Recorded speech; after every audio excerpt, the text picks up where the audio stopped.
Today, the president and the Democratic frontrunner vying for his job traded insults in dueling visits to Iowa.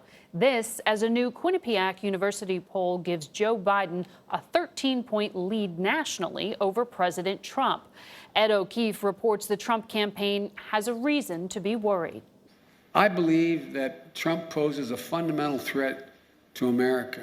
I'd rather run against, I think, Biden than anybody. I think he's the weakest mentally. Given the way former Vice President Joe Biden and President Donald Trump targeted each other today, you'd be forgiven if you thought the election was next week. Sleepy Joe. He was someplace in Iowa today, and he said my name so many times that people couldn't stand it anymore. Only I can fix it. Fix yourself first, Donald Trump. But there are 237 days until the Iowa caucuses and 511 days until Election Day 2020.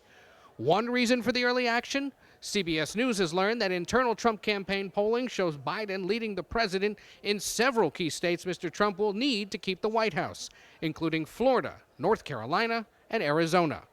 But Mr. Trump's campaign believes Biden's record on trade and his previous support of NAFTA are weaknesses the president can exploit.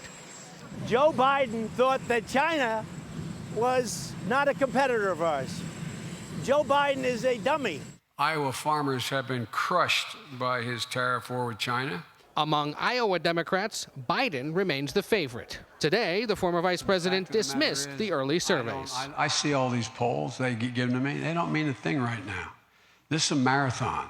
That Iowa poll also showed that roughly 3 in 4 voters here want many of those running to be the Democratic nominee, now numbering 24, to drop out. This is the choice next fall. The president is concluding his day here at an Iowa GOP fundraiser just outside Des Moines. Aside from Joe Biden, the Trump campaign is also keeping its eye on Massachusetts Senator Elizabeth Warren. One senior campaign official describes her as authentic and the real deal. Margaret? Ed O'Keefe on the campaign trail.